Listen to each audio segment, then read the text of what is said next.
Convido a todos para abrirem suas Bíblias, aqui no segundo livro de Reis, capítulo 22. Vamos fazer uma leitura de alguns textos e em seguida vamos orar pedindo ao Senhor que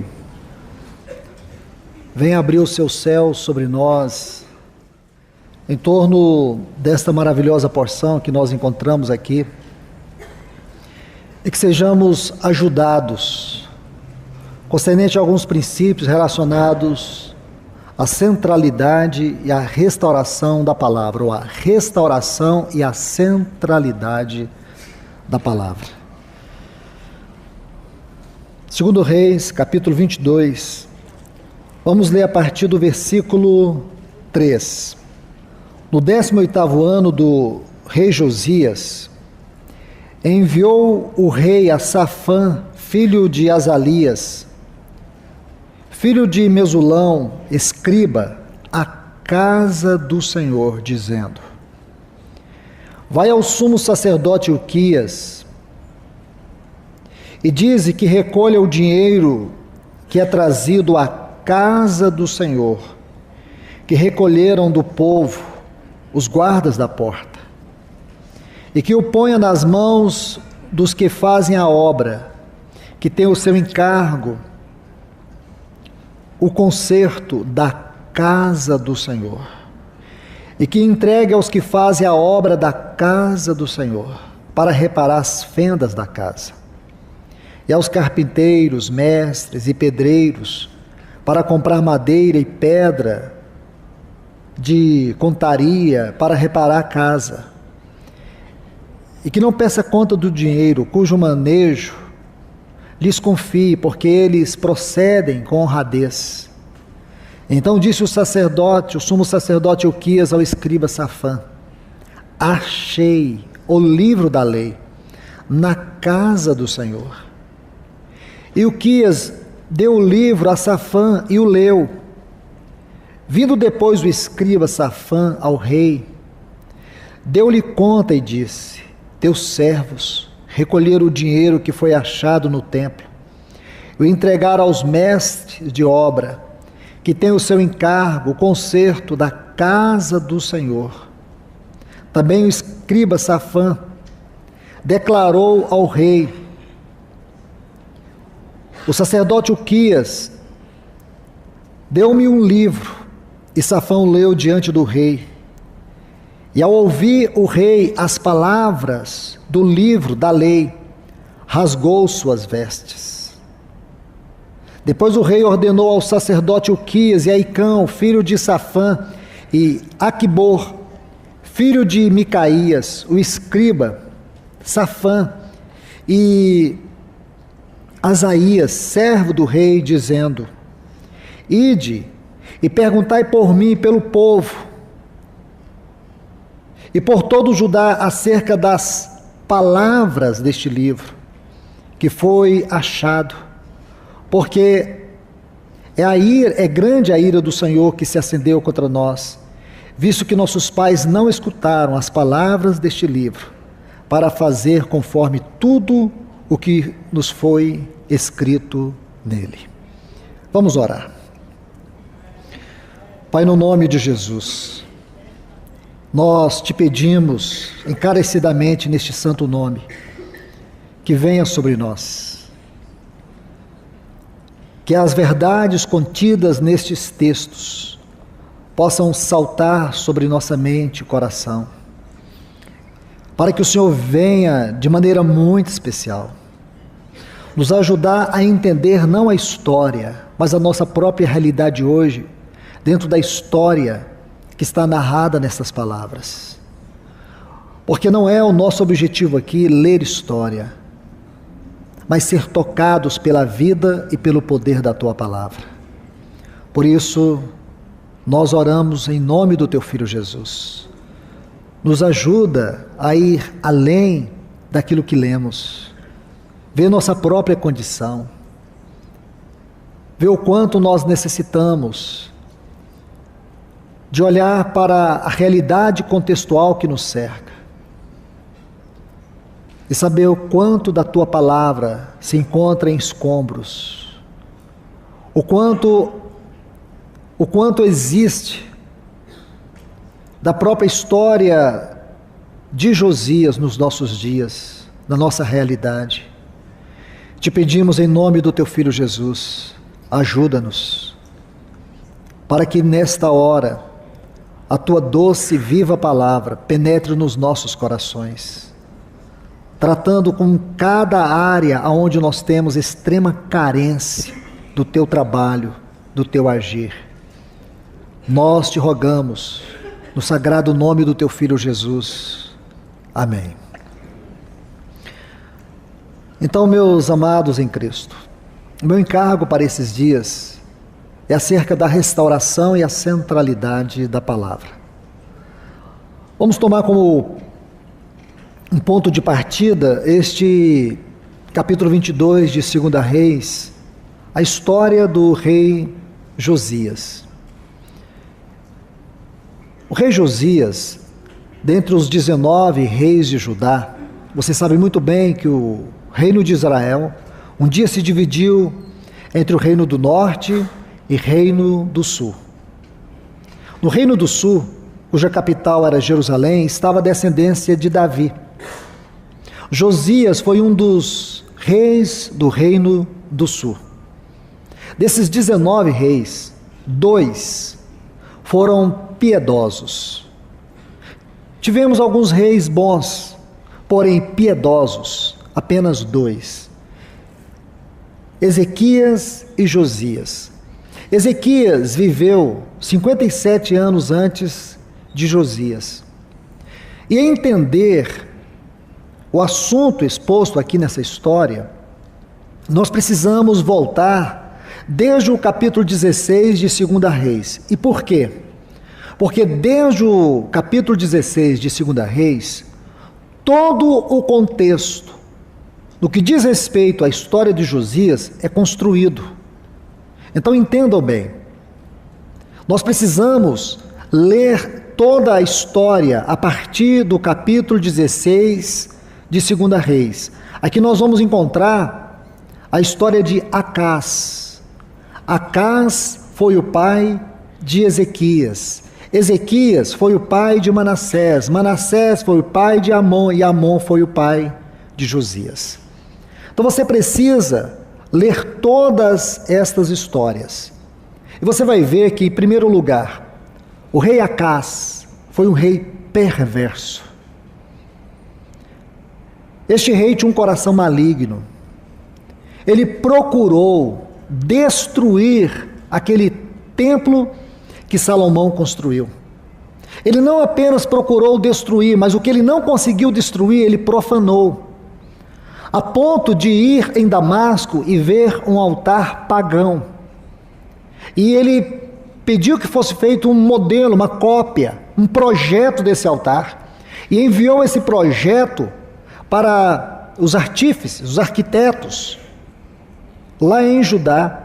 E eles removeram o altar do sacrifício. Você sabe que o altar do sacrifício é uma tipologia da cruz, da doutrina da cruz. Então ele removeu aquele altar do sacrifício e no lugar daquele altar ele colocou este altar pagão que ele viu em Damasco. Este foi apenas um dos terríveis feitos do rei Acás. Ele demoliu, ele destruiu. Havia muitos escombros no templo. Quando o rei Ezequias veio, ele promoveu uma grande reforma, mas não foi uma reforma completa, porque era um momento difícil do ponto de vista político, não apenas do ponto de vista espiritual, mas Judá vivia uma grande crise política e também havia ataques. E envolvido por tudo isso, e mesmo assim, ele promoveu uma grande reforma. Não foi uma reforma completa. Como também a de Josias não foi uma reforma completa. A reforma de Josias, ela só vai se concretizar no capítulo 8 do livro de Neemias. Aquilo que Josias inicia, só vai se concluir com Esdras e Neemias. Mas antes de olharmos isso, vamos focar aqui, para entender toda essa realidade contextual dos capítulos 22 e 23 do livro de 2 Reis. Então nós estamos vendo aqui, no tempo de Ezequias, como já lhes disse, houve esta reforma. Ela não foi plena, não foi completa. Mesmo que Ezequias tenha sido um rei piedoso, dedicado, fiel, ele amava o Senhor. E depois vem Manassés. Manassés era um rei tão terrível que ele sacrificou os próprios filhos a Moloque. Ele oferecia sacrifícios satânicos. Ele participava de seitas satanistas. Ele se arrependeu no final da sua vida, mas ele deixou um rastro de destruição e de perversidade em Judá.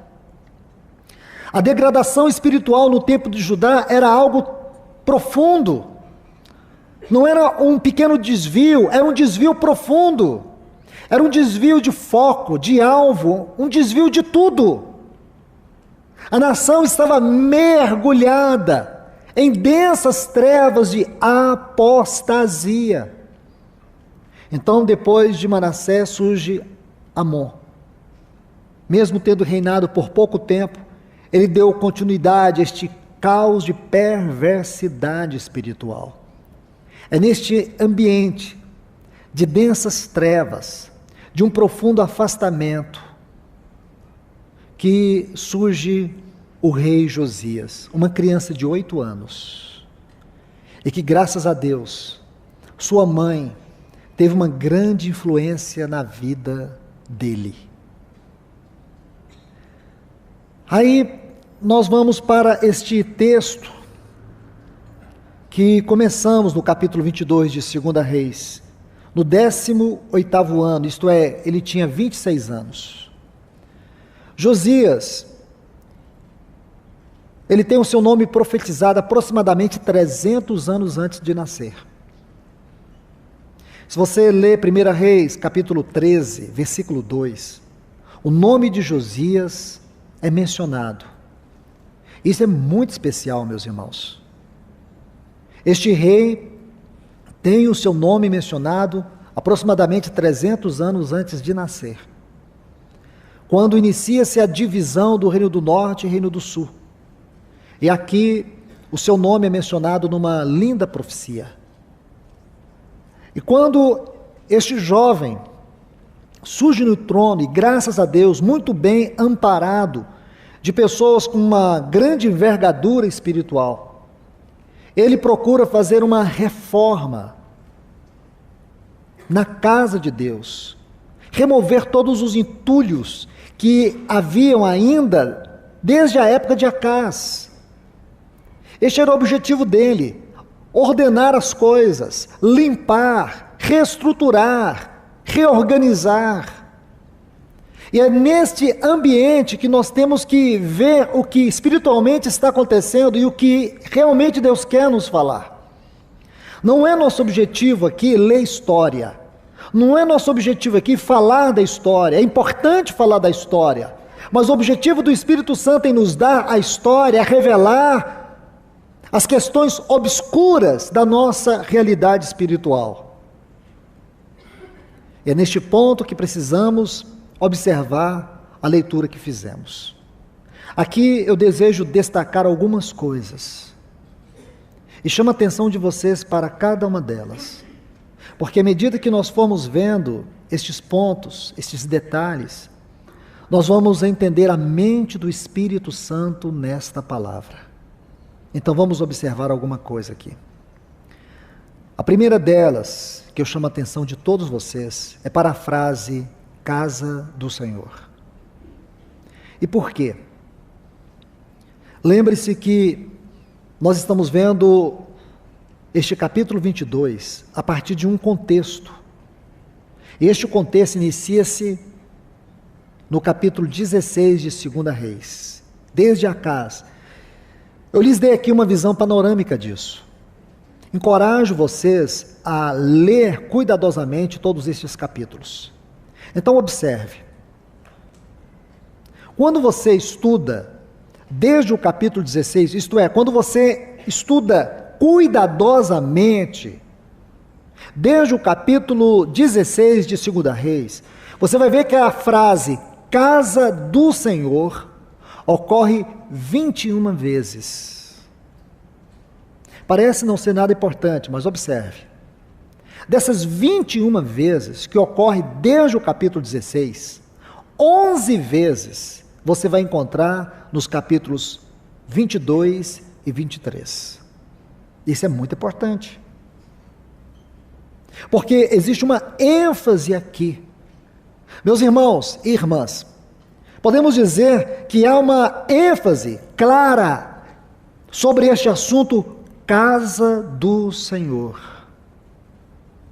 Podemos dizer que é o assunto essencial de toda esta reforma.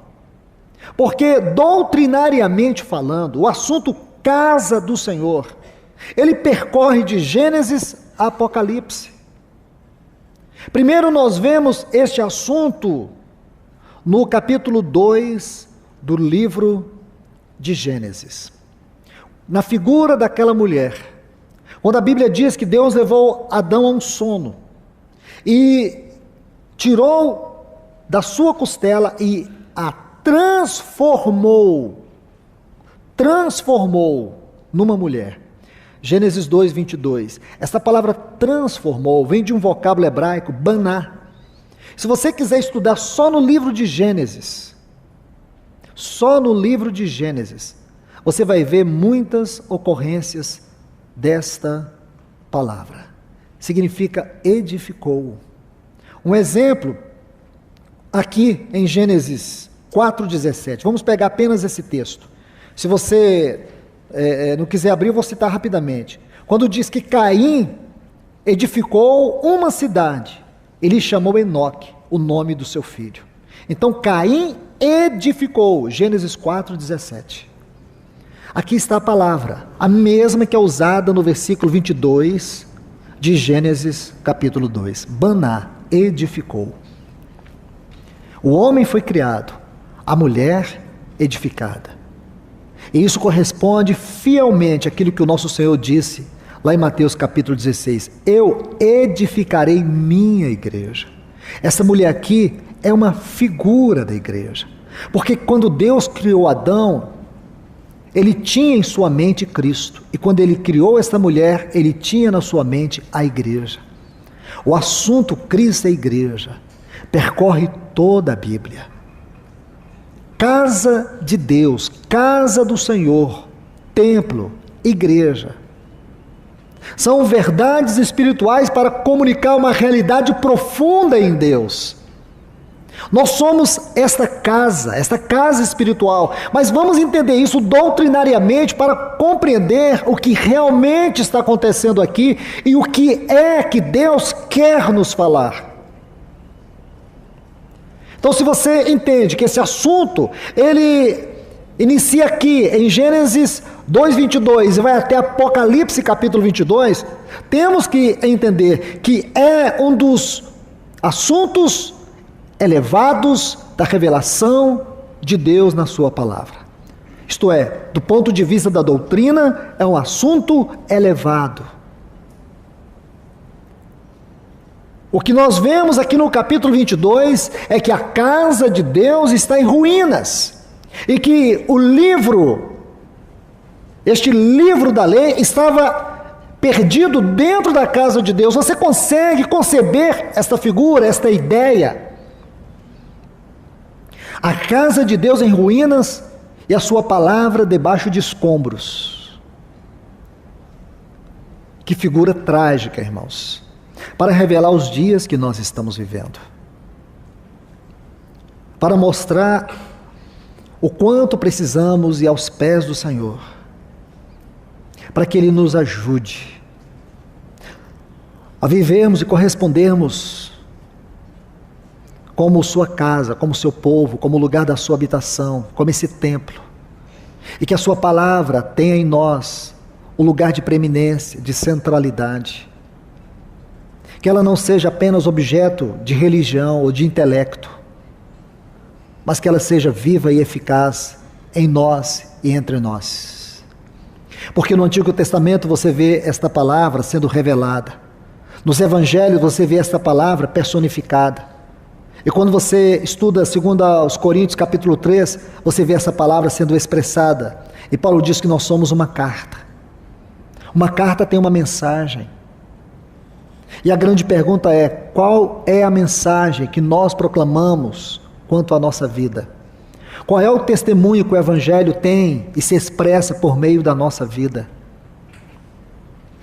Ler, estudar, ouvir esta palavra, sem que ela se torne vida em nós e vida por meio de nós, é permitir que ela fique perdida no mundo de agitação, de confusão, perturbações, inquietações. O mundo que nós estamos vivendo não dá valor nisto.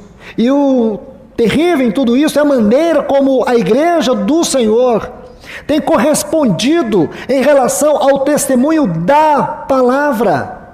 Não é questão de você ter uma Bíblia ou várias versões dela na sua casa. É o quanto da vida dela fala, é o quanto da vida dela se expressa. A questão aqui não é o quanto você leu ou o quanto você lê dessa palavra, é o quanto dela lê em você. Não é o quanto você prega, não é o quanto você ensina, não é o quanto você fala, e sim, se ela fala em você. Se ela toca profunda em você. Então, meus irmãos, essa figura da casa de Deus aqui, ela é significativa. Nós não podemos deixar isso passar de nós. Há algo muito sério. Porque hoje nós vemos que esse assunto casa do Senhor é algo que o inimigo tem procurado banalizar. É algo que o inimigo tem procurado trazer para o âmbito das confusões. Mas o Senhor deseja restaurar a identidade e o caráter da sua casa. Como diz Paulo, lá em Timóteo, capítulo 3, versículos 14 e 15, quando ele faz uma referência à casa de Deus como coluna e baluarte da verdade. Isto tem que ser vivo em nós. A igreja como essa coluna, que sustenta, como baluarte, porque proclama sustentação e proclamação. São duas características visíveis do testemunho da igreja na terra. Como coluna, isso está registrado claramente em Gênesis, capítulo 28, quando Jacó tem aquela visão daquela escada que toca os céus na terra. E aqui está uma figura para a coluna. E se você configura esta passagem com o Evangelho de João, capítulo 1, a partir do versículo 44, por ali, quando você vai lendo e vai descendo, aí começa a história do Senhor, especialmente com Natanael. E ele vai dizer para Natanael, revelando ou trazendo a revelação daquela visão de Jacó, onde ele vai mostrar que ele mesmo é essa escada, esta coluna que liga os céus na terra. Ele é aquele que tabernaculou entre nós. Porque a ideia de templo, a ideia de tabernáculo, é uma realidade em Deus, não é uma ideia da mente humana. Os dicionários seculares vão trazer apenas conotações segundo a mente do homem sobre o assunto templo. Porém, irmãos, as definições bíblicas são extremamente elevadas. Não concerne ao homem natural definir as coisas espirituais. As coisas espirituais só são definidas espiritualmente. O assunto templo, sua etimologia, sua natureza, sua essência procede de Deus. Porque quando não havia nada, não havia ninguém, havia um grande templo eterno, habitado pelo Filho, habitado pelo Espírito. Esse templo é Deus. As palavras que comunicam a realidade desse templo é vida, relacionamento e amor. Aonde as três benditas pessoas da Trindade viviam eternamente na mais profunda, perfeita e eterna comunhão. E um dia, esse templo desceu na pessoa do Filho, ele tabernaculou entre nós. E este é o desejo de Deus. Toda a ideia do templo, casa de Deus, igreja, procede disso. É um lugar de comunhão, é o lugar da verdade, é o lugar do amor, é o lugar do relacionamento. Essa verdade é tão profunda e urgente no coração de Deus no que concerne a nós, que antes da morte do nosso Senhor Jesus, Ele gastou um tempo diante do Pai para tratar deste assunto. E está lá no capítulo 17 do Evangelho de João. Isso tem a ver com a sua casa, isso tem a ver com a igreja, não tem a ver com instituição, tem a ver com o organismo vivo. Esse organismo vivo, essa realidade viva, é o que o Senhor reivindica, é o que o Senhor busca nesta hora que nós estamos vivendo. Meus irmãos, nós vivemos um tempo, um momento singular do ponto de vista da nossa vida cristã, da nossa vida espiritual. Santos do passado dariam tudo para poder viver esta hora que nós estamos vivendo. Os santos do passado, eles morreram sem poder experimentar esta hora que nós estamos vivendo. Jesus, quando chegou no momento mais sublime do seu ministério, ele ora ao Pai e diz: Pai, é chegada a hora, glorifica o teu Filho para que o teu Filho glorifique a ti. Aquela hora para ele era sublime, era o ápice do seu ministério. Assim também nós, irmãos, nas nossas limitações, no nosso chamamento, na nossa vocação como igreja, como povo de Deus, estamos vivendo a nossa, a nossa hora. Nós estamos vivendo um momento singular. Irmãos, nós estamos lendo a palavra de Deus e vendo as profecias se cumprir diante dos nossos olhos. E faltam apenas 3% delas para fechar todo o cânon profético. Nós estamos vivendo, como o nosso irmão nos lembrou ontem, o Senhor está entrando na sala. Nós estamos vivendo a iminência de vê-lo face a face, algo que nenhuma outra geração pôde viver. E nós estamos aqui.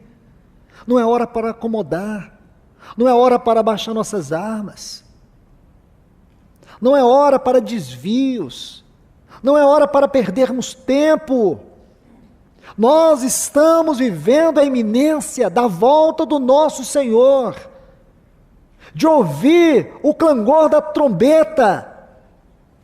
Estamos aqui no momento singular da nossa vida, escrevendo as últimas linhas do livro de Atos dos Apóstolos, porque este livro não tem fim, ele continuou conosco, continuou com a igreja, em todos os séculos passados. Se você ler o livro de Atos, você vai perceber, ele não tem fim, porque ele continuou com a era dos apóstolos, e a seguir cada uma delas, e continua conosco. Que momento é esse, irmãos? Que privilégio é para nós ouvir falar da volta do nosso Senhor.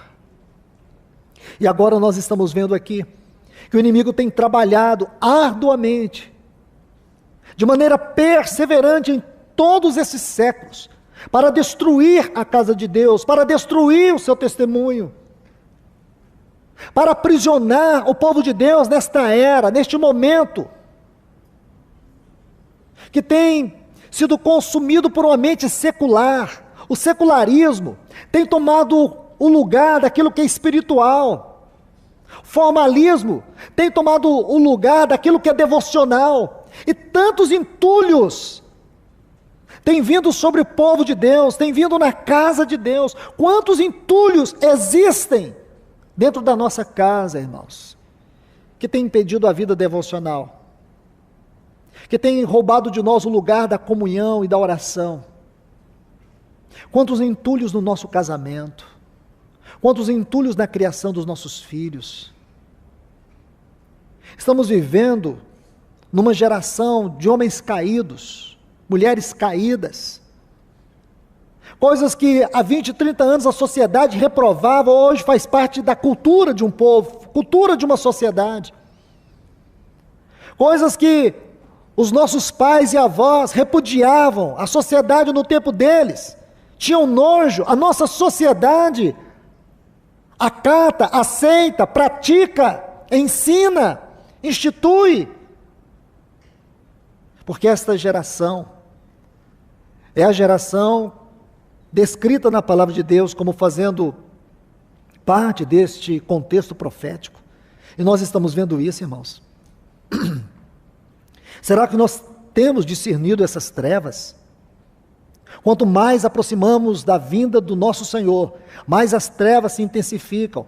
E o quanto de trevas, desses entulhos, estão dentro da nossa realidade de igreja, dentro dos nossos lares, da nossa vida. E o objetivo de todo esse entulho é sufocar a palavra. Deixe-me mostrar algo para vocês, fundamentar este ponto,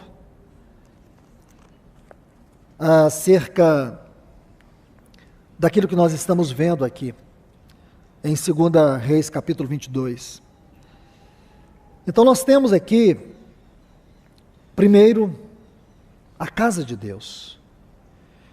Vamos colocar mais um ponto, e aqui eu preciso colocar uma moldura da palavra, para que encerremos esse período.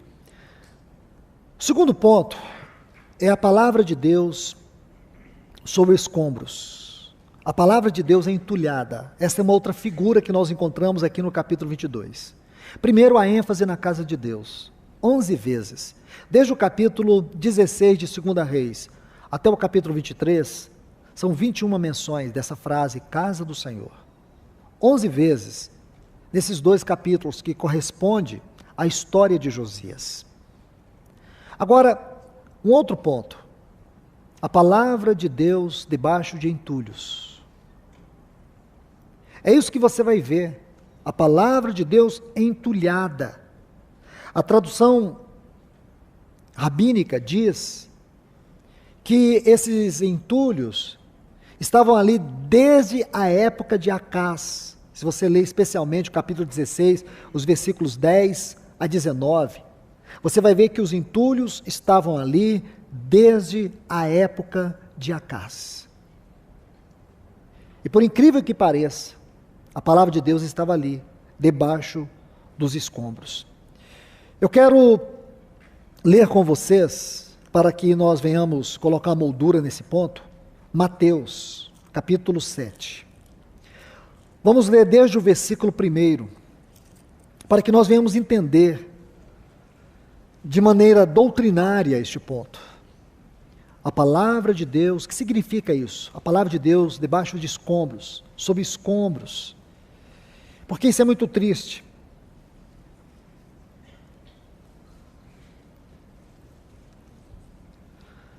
Quando nós olhamos esse quadro, nós precisamos ficar incomodados. Nós precisamos ficar profundamente tocados.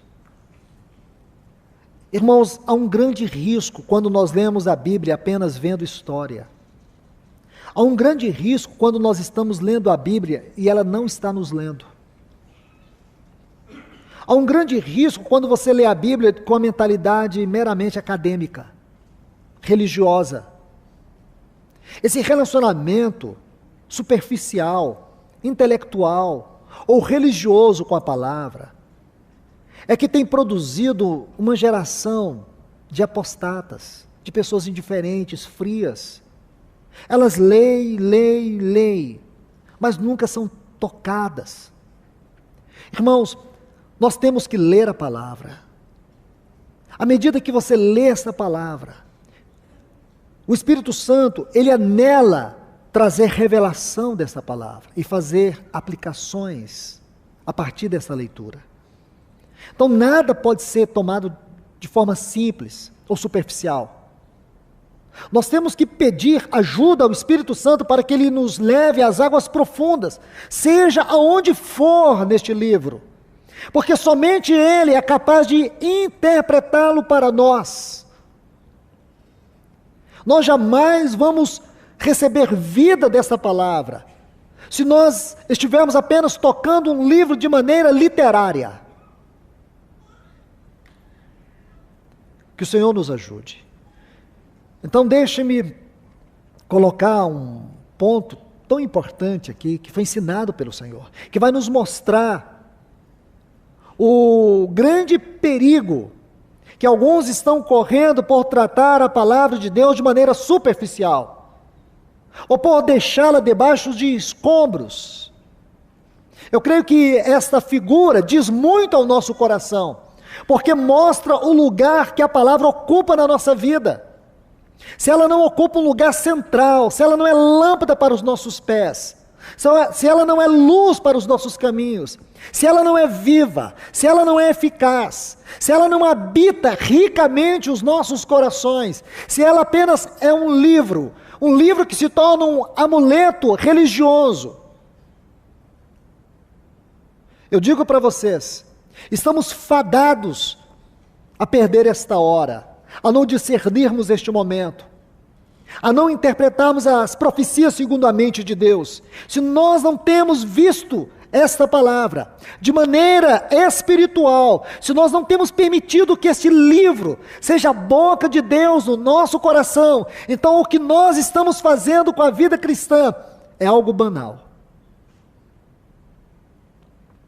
Por isso nosso Senhor colocou aqui, na conclusão do Sermão do Monte, neste capítulo 7 do Evangelho de Mateus, uma exposição tão importante, irmãos, tão importante. Primeiro ele faz uma declaração. Essa declaração, ela é espantosa. E depois, ele faz a exposição em forma de uma parábola.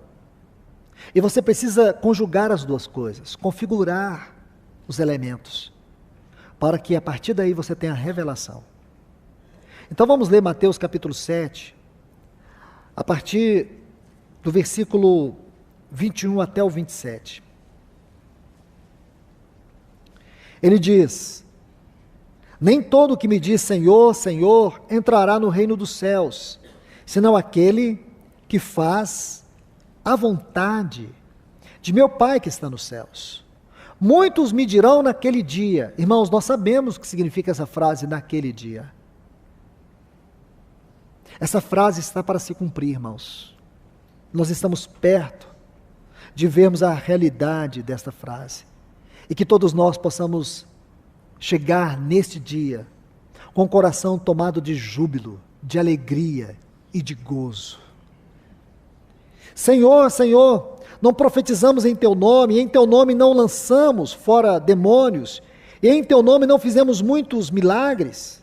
Então, eu lhes direi claramente, nunca vos conheci, apartai-vos de mim, praticantes de iniquidade. Agora observe, porque aqui ele fez essa exposição. Agora ele vai colocar, na sua perfeita didática, ele vai colocar uma figura, ou duas figuras, para aprofundar essa exposição, porque ele quer fazer a aplicação. É assim que o nosso Senhor ensina, é assim que ele faz.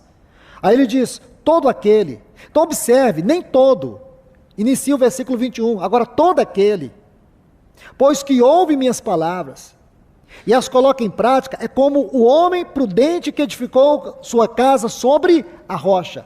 Ora, irmãos, ele está dizendo assim, nem todos os que me dizem Senhor, Senhor, entrarão no reino dos céus. Ele não está falando a ímpios, ele está falando a cristãos, ele está falando a pessoas que têm um grau de conhecimento espiritual. Ele está falando ao seu povo, ele está falando a nós. Ele diz, nem todos os que me dizem Senhor, Senhor, entrarão no reino. Aí ele vai colocar uma chave importante para você entender o que entra no reino. Mas todos aqueles que fazem a vontade do meu Pai. A chave para entrar no reino é fazer a vontade do Pai. Aí ele diz, muitos vão pregar em meu nome, vão profetizar em meu nome, vão expulsar demônios em meu nome. Porém, eu lhes direi claramente, nunca vos conheci. O que o Senhor está dizendo é que é possível, sim, pessoas realizarem coisas espirituais fora da sua vontade. É possível, sim, pessoas pregar, profetizar e expulsar demônios fora da vontade dele. E aqui tem um ponto que devemos considerar. Se essas pessoas estão fazendo isto fora da vontade de Deus, a quem elas estão glorificando? Quer dizer, tudo que é feito fora da vontade de Deus não glorifica a Deus. Então Deus não está recebendo glória. E nós sabemos que os apóstolos, especialmente Paulo, escrevendo na primeira e na segunda carta a Timóteo, ele fala claramente sobre isso. Se o Senhor permitir, ainda vamos tocar um pouco nesses assuntos. Então vejam bem, nosso Senhor está colocando algo aqui. Se todas essas coisas são feitas fora da vontade dele, então não glorifica o Pai.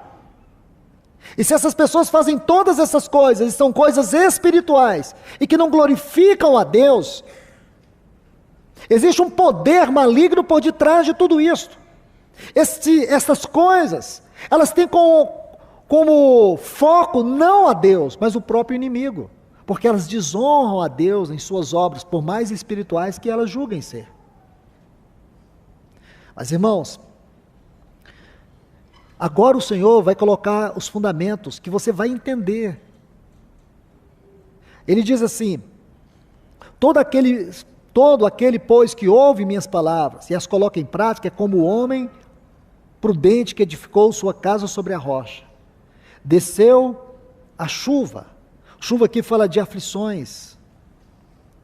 Aí diz assim: desceu a chuva, preste bastante atenção. Aqui nós temos os elementos da natureza. Eu vou ler como eu acredito que está a maioria das versões de vocês, que eu estou lendo na Reina Valera. Diz assim: vieram os rios. Rios aqui são provas que resultam das perseguições. Depois você vai ter o quê? Ventos, que são tentações. E depois as chuvas impetuosas, que são as aflições temporais.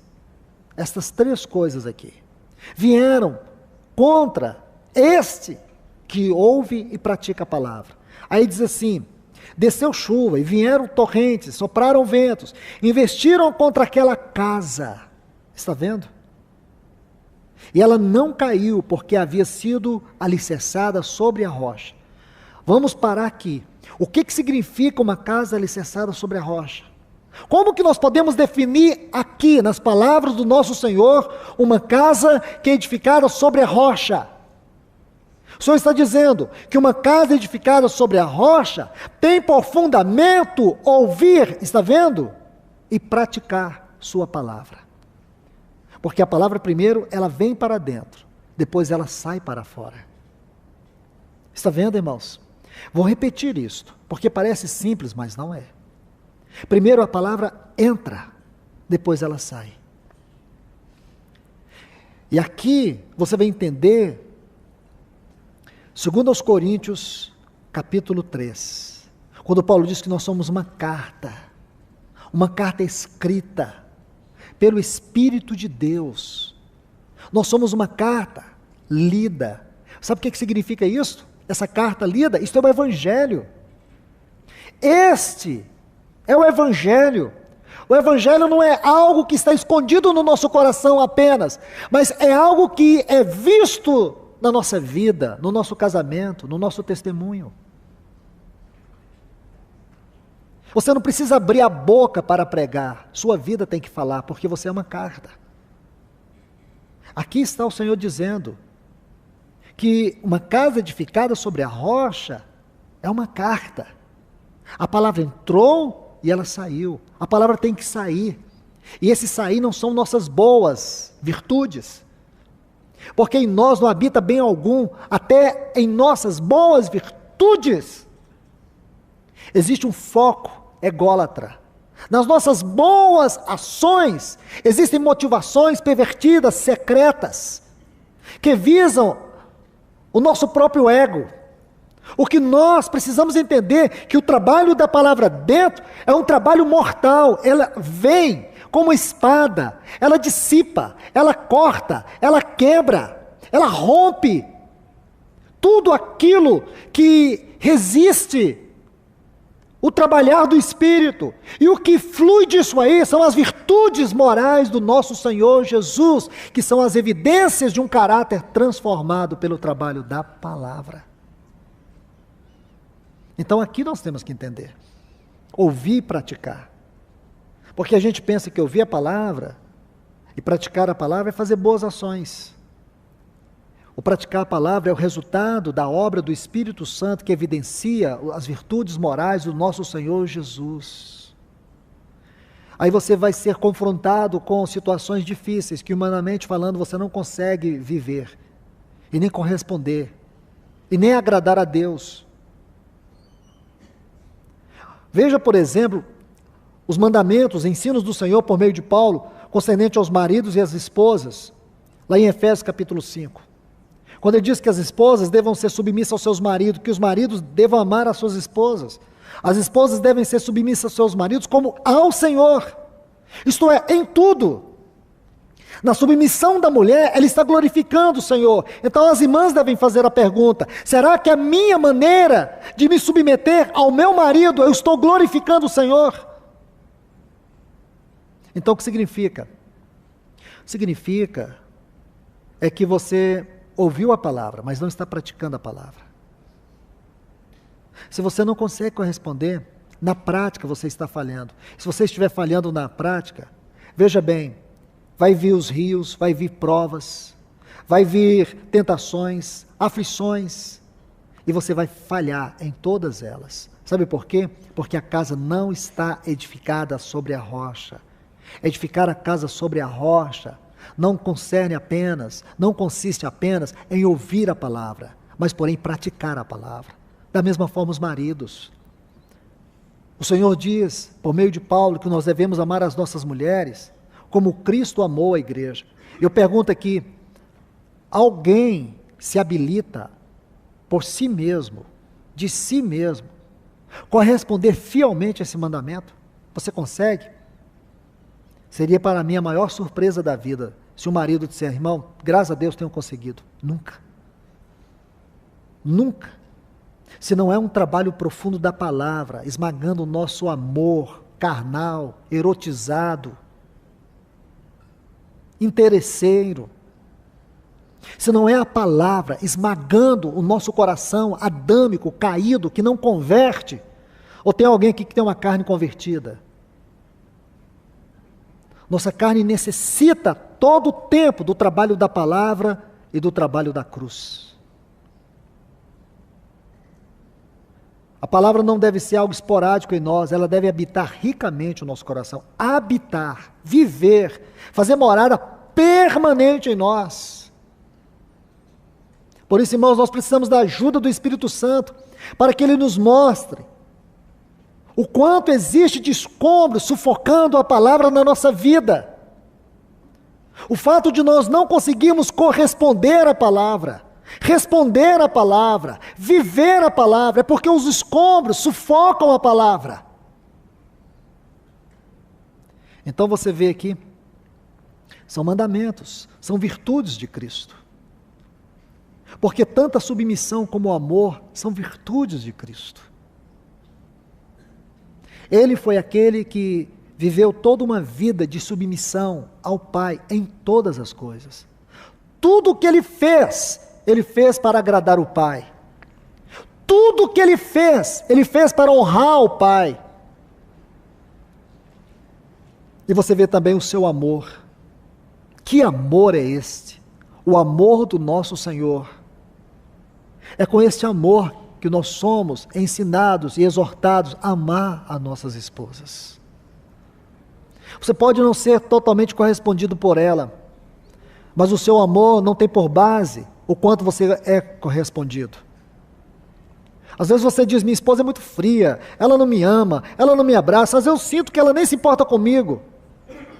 E o que você vai fazer? Você só tem uma única alternativa: amá-la. Mesmo se você não se sentir amado, ame. Mesmo que você veja um caminhão de defeitos nela, ame.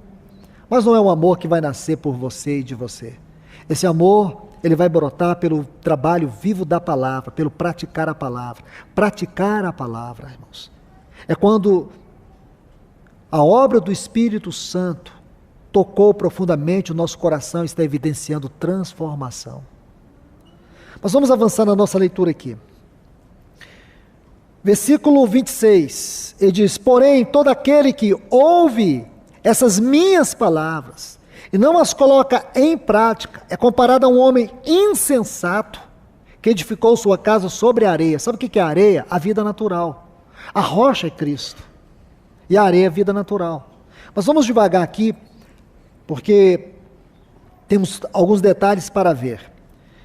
E desceu a chuva, vieram as torrentes, e sopraram os ventos, e deram com ímpeto contra aquela casa, e ela caiu, e foi grande a sua ruína. Então nós já sabemos o que significa aqui a chuva, as torrentes e os ventos. Veja bem, e deram com ímpeto contra aquela casa, e ela caiu, e foi grande a sua ruína. Deixe-me mostrar algo para vocês, só para que venhamos ganhar um pouco mais de luz sobre o que está sendo dito pelo nosso Senhor. Por favor, abram suas Bíblias aqui em Lucas capítulo 6. A partir do versículo 46, é interessante que Lucas, ele faz a sua exposição dessas palavras, desses ensinos do nosso Senhor, de uma forma muito simples. É como que uma síntese. Ele pega o ponto essencial. Então ele diz assim: por que me chamais Senhor, Senhor, e não fazeis o que vos digo? O Senhor Jesus diz: nem todo que me diz Senhor, Senhor entrará no reino dos céus. A exposição em Mateus, ela é muito ampla. Aqui em Lucas, é bem resumida. Todo aquele, ou todo que vem a mim e ouve minhas palavras, e as põe em prática, mostrar-vos-ei a quem é semelhante. É semelhante a um homem que, ao construir uma casa, cavou profundo e pôs os alicerces. Só isso nos basta. Cavou profundo e pôs alicerces. O que Lucas está dizendo para nós, irmãos? Mateus diz que é como o homem que edifica a casa sobre a rocha. Lucas diz que é como o homem que cavou profundo e colocou alicerces. Isso mostra para nós, irmãos, quando a palavra tem primazia, quando a palavra tem centralidade em nossa vida, há algo grandioso. Você vai cavar profundo, porque a vida cristã, ela sai da superfície e entra na profundidade. Isso é a vida na rocha, a rocha é Cristo. Paulo faz uma exposição doutrinária sobre este assunto em 1 Coríntios capítulo 3, a partir do versículo 10. Então, se você quer ter uma exposição doutrinária sobre o que significa edificar a casa sobre a rocha, então você vai para 1 Coríntios capítulo 3, a partir do versículo 10, e você vai ver o que significa isto, edificar a casa sobre a rocha, sobre o fundamento. Um cristão aonde a palavra não opera na sua vida. Como diz o nosso Senhor Jesus aqui, aquele que ouve essas palavras e não as coloca em prática, isto é, a palavra não tem uma ação e nem uma reação. Se em nossa vida a palavra não tem uma ação, que é o seu trabalho interior, e não tem uma reação, que é o seu trabalho exterior, ele diz que é como o homem que edificou a sua casa sobre a areia. A areia é a vida natural. Ele não pode responder ao Senhor. O que significa isso? Nem todos os que me dizem Senhor, Senhor, entrarão no reino dos céus, mas aqueles que fazem a vontade de meu Pai que está nos céus. É impossível uma pessoa fazer a vontade de Deus vivendo a vida natural. É impossível uma pessoa corresponder à vontade de Deus edificando a sua casa com base na sua vida natural. Nossa vida é edificada pelo trabalho da palavra numa rocha. Nossa vida, ela é trabalhada pela palavra. Isso nos leva a cavar mais profundo. a ter uma realidade mais profunda e não vivermos na superfície do natural. É aqui, irmãos, que as provas, é aqui que as tentações, é aqui que aquelas aflições temporais têm prevalecido sobre a vida de muitas pessoas. Eu não sei no contexto de vocês, mas no contexto que eu tenho vivido de maneira geral, a quantidade de cristãos que estão fazendo tratamento contra a depressão é algo assustador. Assustador. Hoje é provado cientificamente que a depressão é uma doença, como uma doença cardíaca, como qualquer outra doença no nosso corpo. A questão é que ela é uma doença da mente. Todos nós somos vulneráveis a essa doença. Tem um livro escrito que fala sobre a depressão de Spurgeon. Muito importante para você entender, é uma doença. Porém, essa doença, ela pode ser facilmente tratada quando você entende o lugar, a centralidade, a obra, o trabalho, a vida, o poder da palavra. Porque aqui você vai ver se a nossa vida está sendo edificada sobre a areia, sobre a nossa vida natural. Onde está a nossa esperança, irmãos? As nossas expectativas, as nossas preocupações, as nossas inquietações. Deixe-me mostrar esse ponto particular aqui no capítulo 13 de Mateus, por favor. O versículo 4 diz: e quando semeava, parte da semente caiu junto ao caminho, e vieram as aves dos céus. Está vendo aí? Aves dos céus. Se você vai aqui no versículo 19, eu vou fazer isso rapidamente para que a gente ganhe tempo na leitura. Olha o versículo 19 deste capítulo 13. Quando alguém ouvir a mensagem do reino e não entender, vem o maligno e arrebata o que foi semeado em seu coração. Este é o que foi semeado junto ao caminho. Então, olhe bem, versículo 4. E quando semeava, parte da semente caiu junto do caminho, e vieram as aves dos céus e comeram. Meus irmãos, este capítulo 13 aqui é tão importante, porque ele vai mostrar para nós o quanto do inimigo é investido no momento que a palavra é semeada. Ouvir a palavra é um ato de grande responsabilidade espiritual. Nós precisamos cuidar do nosso coração, da nossa mente, e às vezes até do ambiente onde nós estamos, quando a palavra é ministrada, porque o inimigo fará de tudo para te distrair. O objetivo aqui, essas são palavras do nosso Senhor. Quando a palavra é ministrada e você deixa que ela caia à beira do caminho, fique na superfície, o inimigo vai te roubar tudo que foi semeado. E aqui o Senhor diz que a palavra é uma semente. A semente tem o poder da multiplicação da vida. Na semente está o fruto. Estão vendo? Então, meus irmãos, isso é claro e tem que ser claro para nós. Satanás fará de tudo para roubar o que Deus está ministrando a você. Então trate com seriedade a palavra, seja cuidadoso no ouvir, porque a nossa geração está perdendo esse sentido, ouvir. Nós estamos sendo uma geração tomadas pela visão. Hoje tudo é ver. Ver, os olhos se tornou o órgão fundamental da vida. Irmãos, entre o ouvido e a visão existe uma diferença enorme. Ouvir é mais importante do que ver. Porém, a nossa geração está sendo ensinada que ver é melhor do que ouvir. Os olhos alimentam a nossa alma, o ouvido alimenta o nosso espírito.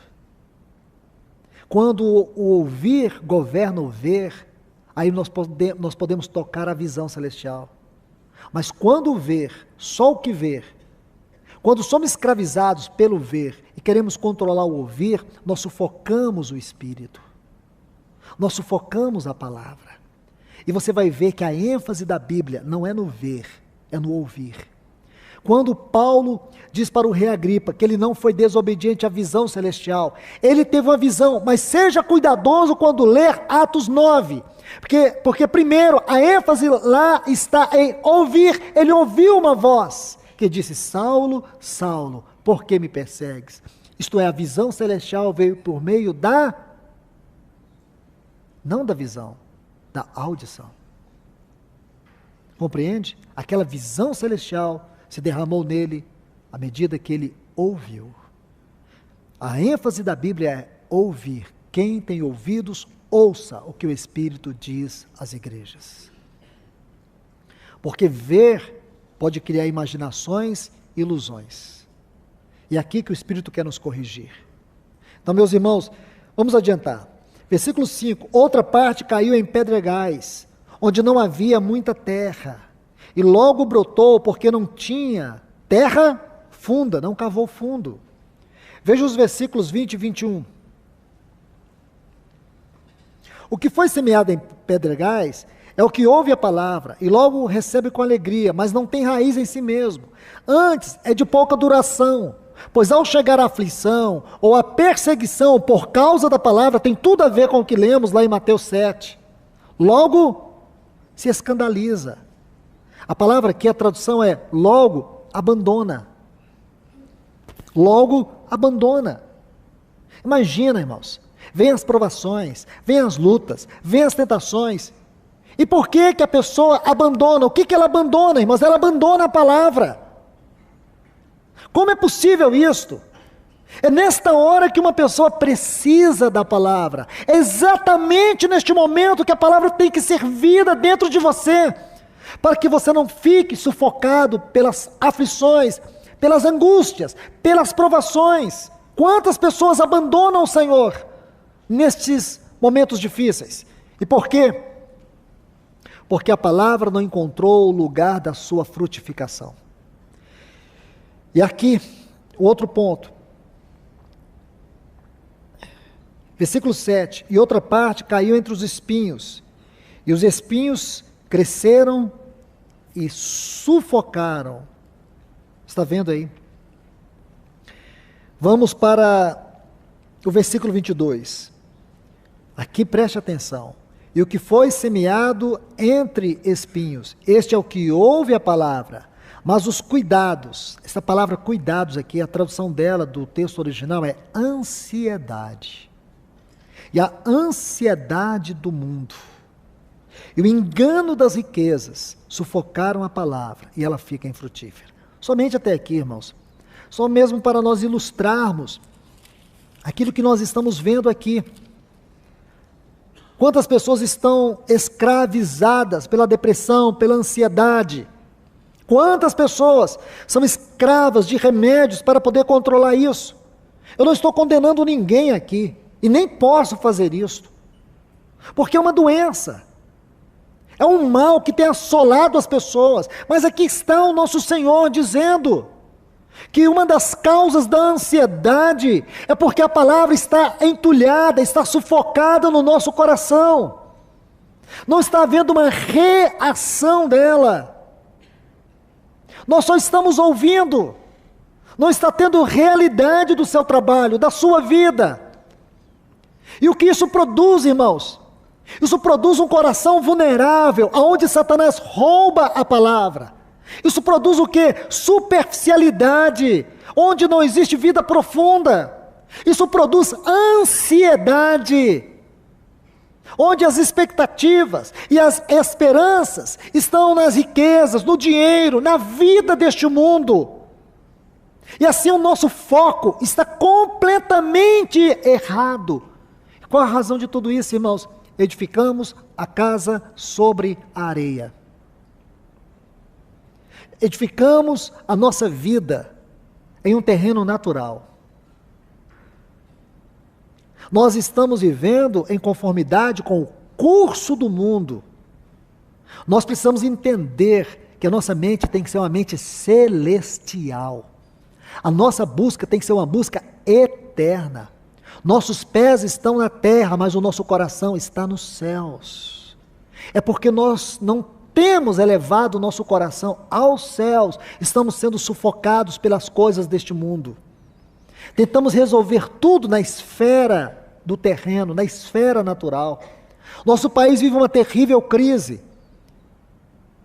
E aonde nós temos buscado resposta?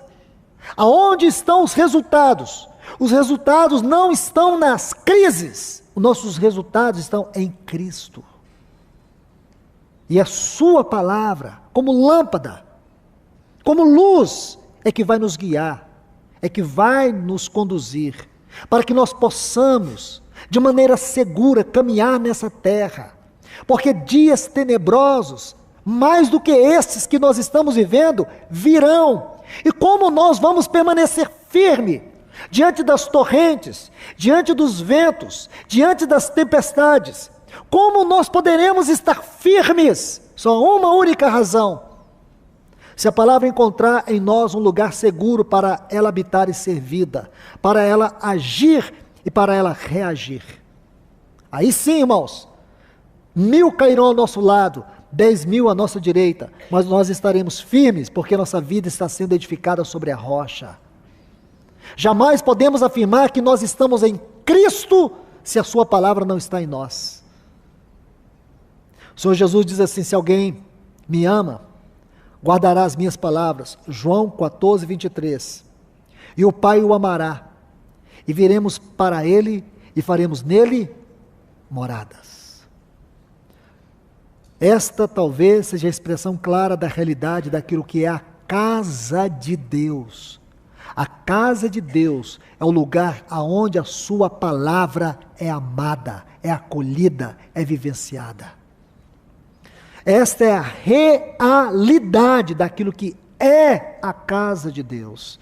Nós não podemos, irmãos, de forma alguma, divorciar a igreja da palavra. Porque você vai encontrar ali no capítulo 22, este cenário muito claro. A casa de Deus em ruínas e a palavra de Deus em escombros. Essas duas coisas estão juntas ali no capítulo 22. Porque uma é resultado da outra. Nós nunca vamos experimentar as realidades mais elevadas daquilo que é a casa de Deus nessa terra, se a palavra de Deus não ocupar em nós o lugar central. Que o Senhor nos ajude, irmãos. Que o Senhor nos abençoe. Vamos orar, pedindo ao Senhor que venha permitir que esta palavra caia na boa terra e produza frutos, não à beira do caminho. Que ela não venha ser colocada de lado. Nem venhamos permitir que ela fique na superfície, ou sufocada pelos espinhos, mas sim que ela caia na boa terra e produza frutos, frutos que glorificam ao nosso grande e amado Pai. Que Deus os abençoe. Pai, nós te louvamos e te adoramos. Pedimos a tua ajuda nesta hora, Senhor, para que a tua palavra venha de maneira especial em nosso coração neste momento.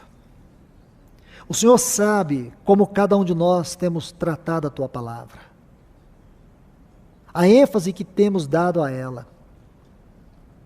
Por isso te pedimos que o teu Espírito nos constranja nesta manhã a amar, a abraçar e com a ajuda dele a viver esta palavra. Senhor, para que nossa vida não seja edificada sobre a areia, e sim sobre a rocha. Nos livra da esfera natural das coisas. Leva-nos a ver a esfera espiritual e celestial de todas as coisas. Senhor, nós precisamos urgentemente dessa restauração em nós e entre nós de maneira geral. Que a tua palavra tenha o seu lugar. Que a tua palavra venha ocupar essa centralidade, essa obra poderosa que nós tanto desejamos como pessoas, como membros deste santo corpo, e como este corpo orgânico, vivo, este anelo que temos, só poderemos experimentar se o Senhor restaurar em nós o lugar da Tua palavra. Nós te pedimos, Senhor, no nome do Teu amado Filho Jesus, queremos tanto um avivamento nesses dias finais. Jamais vamos ter um avivamento sem que a Tua palavra possa ser magnificada na vida, como também na realidade comunitária, congregacional do Teu povo. Clamamos a Ti nesta hora em nome de Jesus. Prossiga falando a nós aqui, em nome de Jesus. Amém.